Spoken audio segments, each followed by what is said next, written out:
उनका अभिनंदन करेंगे। स्वागत है भाई, स्वागत है, स्वागत है भाई, स्वागत है आदरणीय मोदी जी।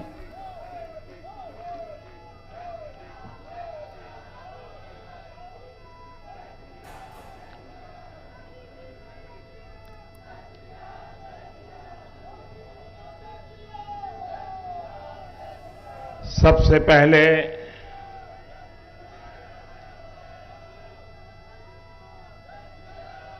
मैं इस पवित्र धरती को प्रणाम करता हूं।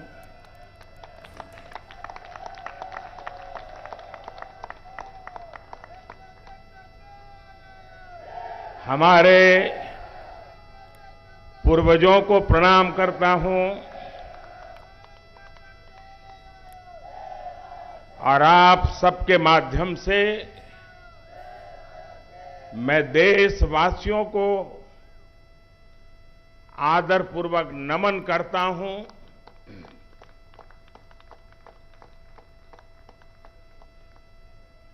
ये आप ही का पुरुषार्थ है,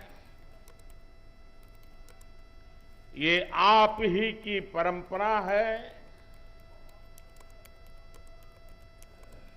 मैं तो दुनिया में जाकर के सब आपके पराक्रमों के गीत गाता हूं।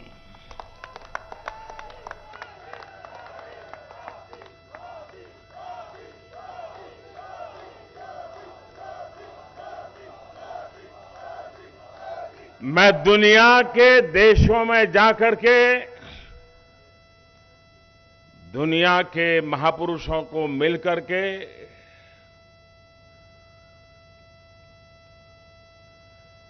हिंदुस्तान के सामर्थ्य की बात करता हूं।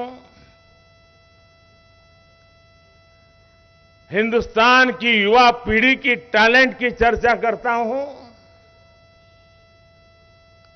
और अवसर मिलने पर भारत कैसे खिल उठता है, भारत के नौजवान कैसा पराक्रम करके दिखाते हैं, ये बात मैं दुनिया में जाकर के बताता हूं।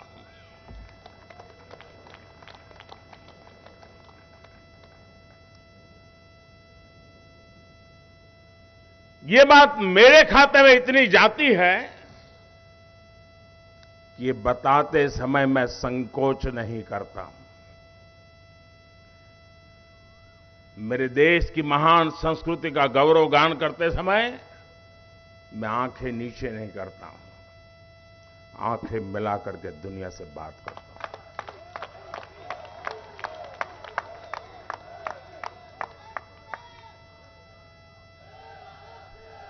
और ये सामर्थ्य क्यों आया है? ये सामर्थ्य इसलिए है क्योंकि हमारे देश ने पूर्ण बहुमत वाली सरकार बनाई है।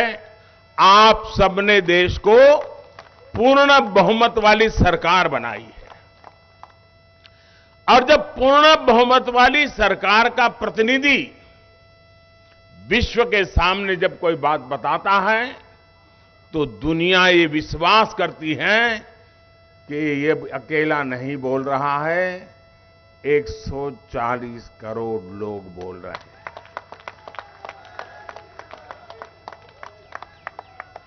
अभी नड्डा जी कह रहे थे कि मोदी जी को प्यार करने वाले लोग यहां आए हैं। जी नहीं, ये कोई मोदी जी को प्यार करने वाले लोग नहीं है, ये मां भारती को प्यार करने वाले लोग।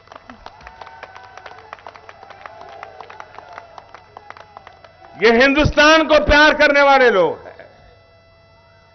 हिंदुस्तान का नाम रोशन होता है तो 140 करोड़ देशवासियों का जज्बा नई ऊंचाइयों को छूने लगता है। और मुझे बताया गया आप सुबह 3 बजे से आए हैं।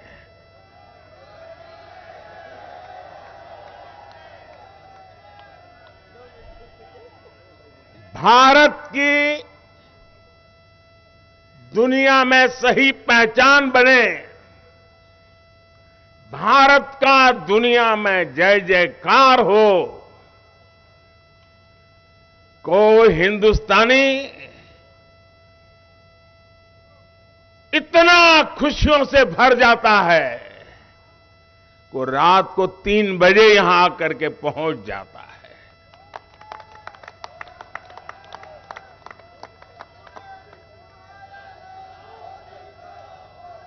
साथियों, ये यात्रा समय तो ज्यादा नहीं था यात्रा का, क्योंकि ट्रैवलिंग में भी टाइम जाता है, लेकिन जितना समय मुझे उपलब्ध था उसका पल पल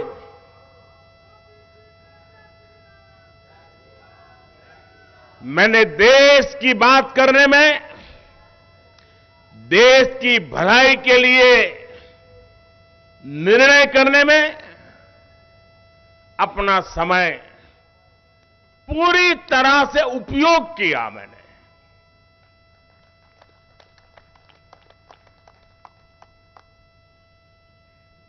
चालीस से अधिक महत्वपूर्ण लोगों के साथ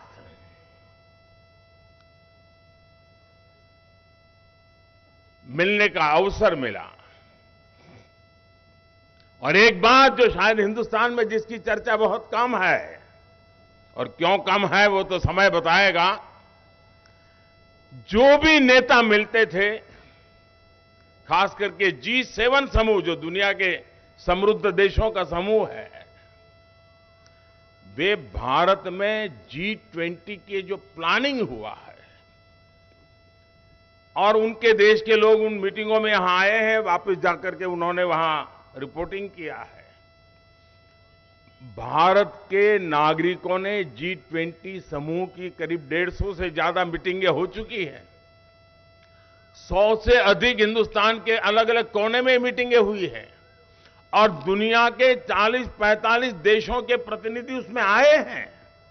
और उन्होंने जाकर के वहां जो बताया है, भारत के लोगों ने जिस प्रकार से उनका सम्मान किया, स्वागत किया, ये जो वहां बताया है, उसका इतना प्रभाव उन लोगों के मन पे है कि भारत की इस ताकत की पहचान हमें G20 समूहों की मीटिंग में गए हुए हमारे प्रतिनिधियों के माध्यम से मिली है।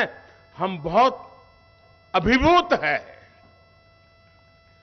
कौन हिंदुस्तानी होगा जिसको गर्व नहीं होगा दोस्तों?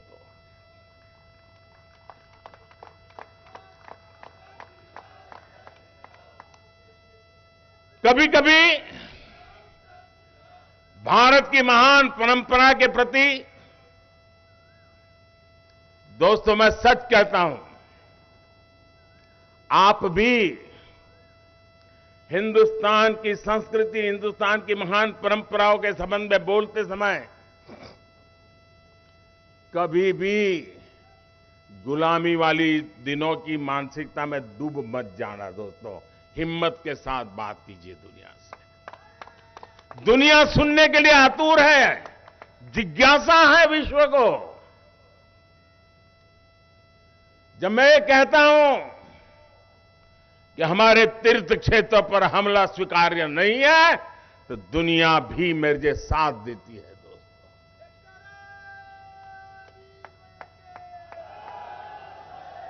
हिरोशिमा की धरती, जहां पर मानव संहार का भयानक घटना घटी थी,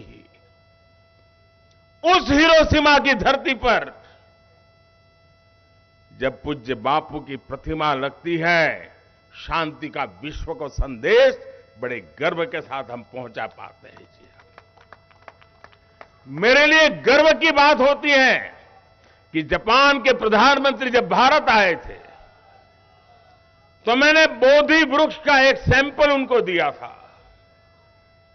और उन्होंने बड़े गर्व के साथ मुझे बताया कि मोदी जी, जब मैं भारत आया था, आपने मुझे जो बोधि वृक्ष का पौधा दिया था, वो मैंने हिरोशिमा में, जहां ये बड़ा मानव संहार हुआ था, उस बोधि वृक्ष का पौधा वहां लगाया है और करुणा का, भारत का संदेश आने वाली पीढ़ियों को मिलता रहे, इसके लिए मैंने ये सोचा हुआ है।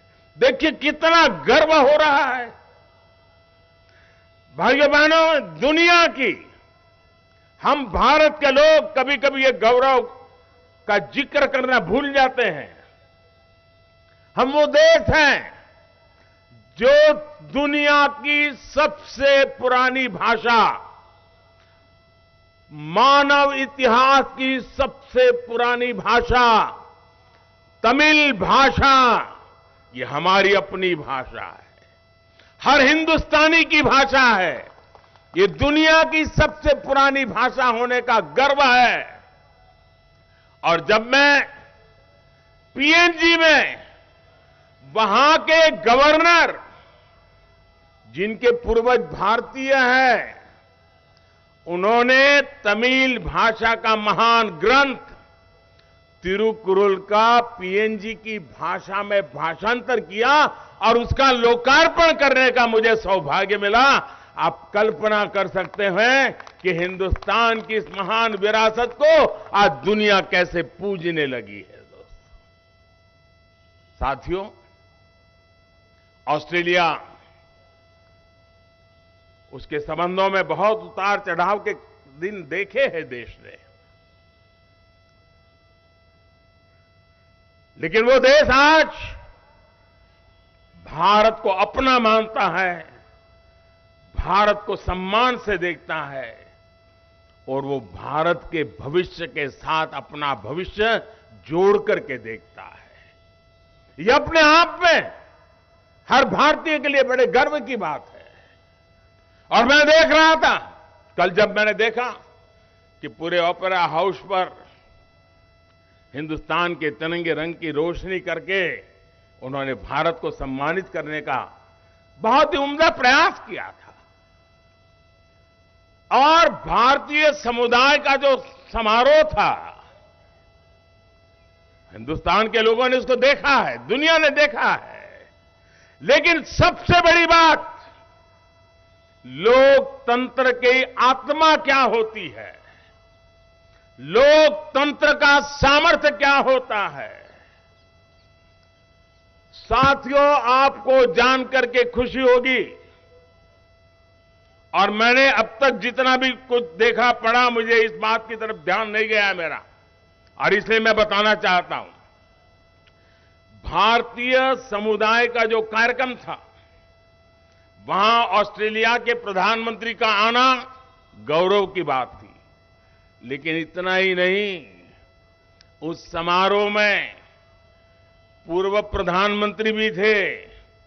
उस समारोह में पूरी अपोजिशन पार्टी के मेंबर से, रूलिंग पार्टी के मेंबर से, ये लोकतंत्र का वातावरण ऑस्ट्रेलिया के लोग में भारतीयों के प्रति, चाहे पक्ष सत्ता का हो, चाहे पक्ष विपक्ष का हो, सबके सब मिलजुल करके भारतीय समुदाय के इस कार्यक्रम में उतने ही उमंग और उत्साह के साथ शरीक हुए थे। और भारत के एक प्रतिनिधि को, भारत के एक सेवक को दोनों पक्ष उतना ही आदर और सत्कार कर रहे थे। साथियों, ये यश मोदी का नहीं है, हम कतई ऐसी गलती मत करें। ये यश हिंदुस्तान के पुरुषार्थ का है, 140 करोड़ हिंदुस्तानियों के जज्बे का है। दोस्तों,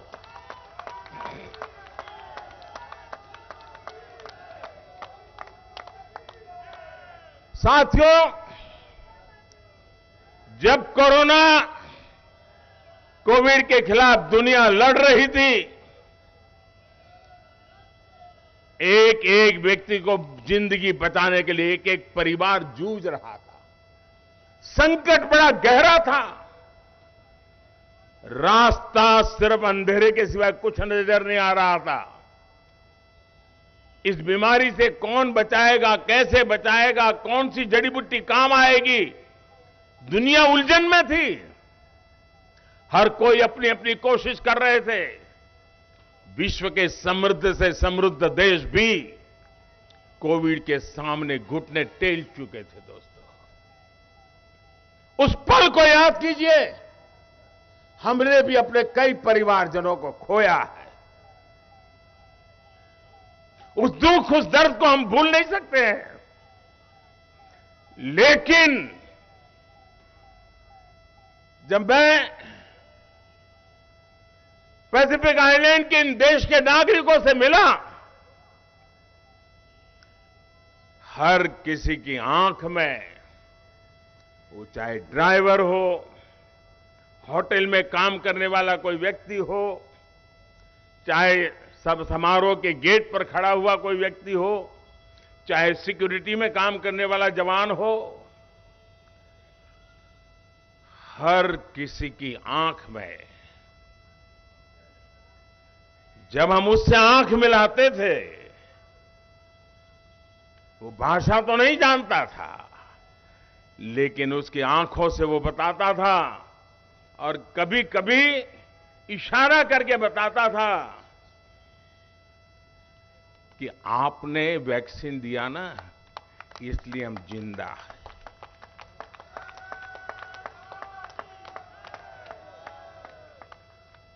दुनिया के कोटि कोटि लोगों की जिंदगी भारत की दवाइयों ने, भारत की वैक्सीन ने, और वो भी 140 करोड़ देशवासियों को संभालते संभालते औरों को भी संभालने में हम पीछे नहीं रहे। अभी कुछ दिन पहले मुझे जयशंकर जी बता रहे थे, हमारे विदेश मंत्री, वे लैटिन अमेरिका के देशों में गए थे। उन्होंने कहा कि मेरा लैटिन अमेरिका के देशों का अनुभव बिल्कुल नया है। मैंने कहा क्या हुआ? बोले लोगों को कभी कुछ इंडिया नाम भी मालूम नहीं है, भारत मालूम भी नहीं है। ज्यादातर वो ऐसे दाढ़ी दिखाते हैं और कहते हैं बोले हमको वैक्सीन मिला, हम बच गए। दुनिया में, और वो दुनिया याद कीजिए, जब हिंदुस्तान में मुझसे हिसाब मांगा जाता था कि मोदी तुमने दुनिया के लोगों को वैक्सीन देने की क्या जरूरत थी? ये बुद्ध की धरती है, ये गांधी की धरती है।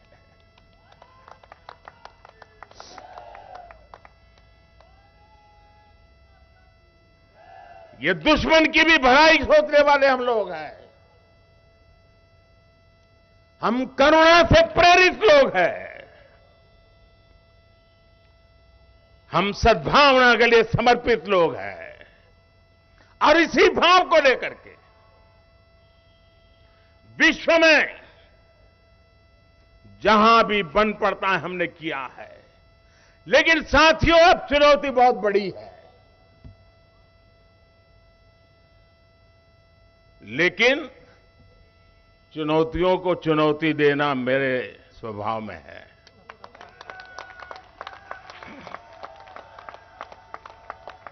और चुनौती दो है। कभी किसी देश को अपनी जड़ों को मजबूत करना एक बहुत बड़ी चुनौती होती है। अपने गरीब से गरीब के लोगों को गरीबी से बाहर निकालना, उनकी आवश्यकताएं पूरी करना। ज्यादातर लोगों के जीवन में ये काम आता है। हमारे सामने दो काम एक साथ आए हैं। समय, लोग, दुनिया इंतजार करने को तैयार नहीं है दोस्तों।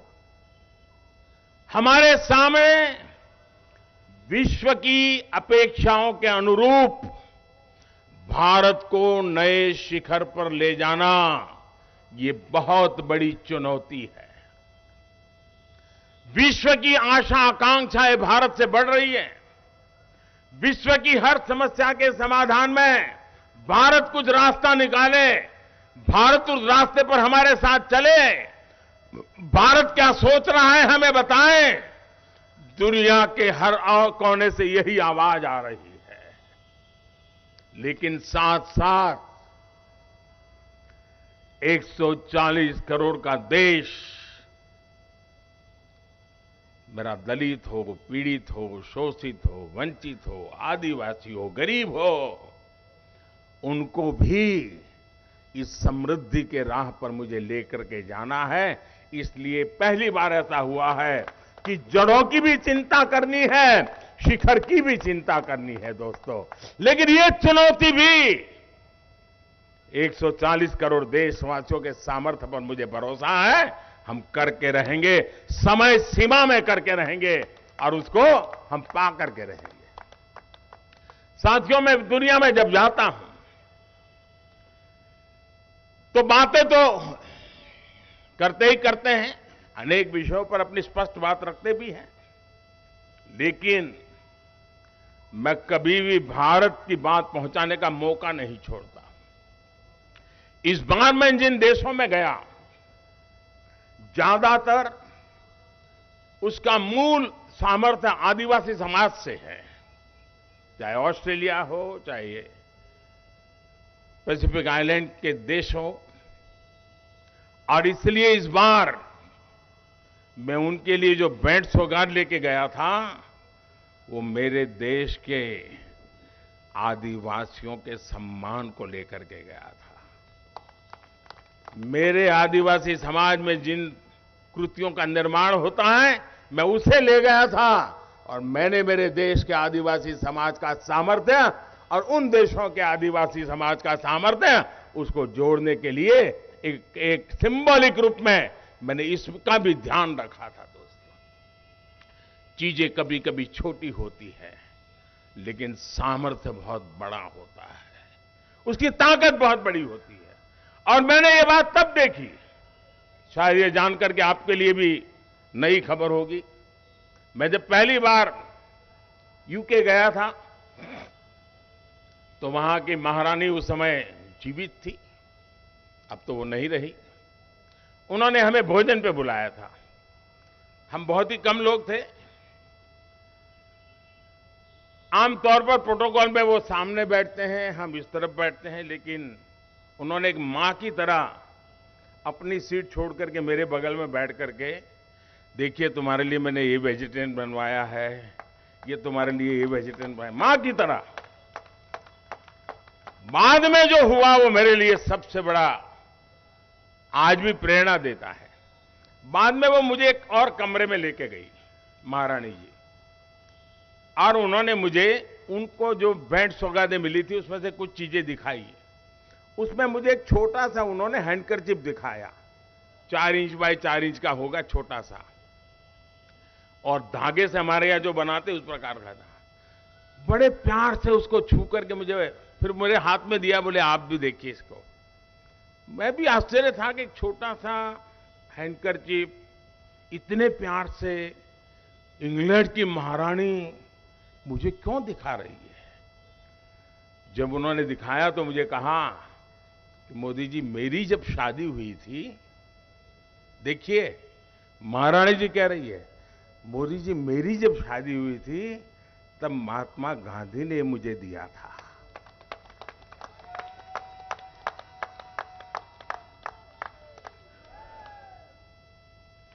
एक छोटा सा हैंडकरचीफ, हाथ से बुना हुआ हैंडकरचीफ, महारानी के मन पर इतने दशकों के बाद भी प्रभाव पैदा करता था। तब से मैंने समझा था कि मेरे देश की हर एक चीज की ताकत है, हर एक चीज का सामर्थ्य है। और इसलिए इस बार मैं आदिवासी समाज की जो कलाकृतियों की रचना है, दुनिया के सामने लेके गया और उन देशों को मैंने एक भेंट में दी, इस गर्व के साथ दी कि ये मेरा आदिवासी समाज है जिन्हें सदियों से महान परंपराओं को निभाया है। साथियों, आज विश्व की जैसे जैसे भारत का सम्मान बढ़ रहा है, भारत का सत्कार बढ़ रहा है, वैसे वैसे भारत से अपेक्षाएं बढ़ रही है। ये हम सबका काम है कि हम मिलजुल करके देश को इतनी तेजी से आगे बढ़ाए, इतनी तेजी से आगे बढ़ाए, ताकि दुनिया की अपेक्षाओं को पूरा करने में हम कभी पीछे न रहे। मैं फिर एक बार इतने जल्दी जल्दी सुबह 3 बजे से यहां पहुंचना, इस प्रकार से स्वागत सम्मान करना, स्वयं राष्ट्रीय अध्यक्ष जी का यहां आना, दोस्तों ये प्यार मैं कभी भूल नहीं सकता हूं।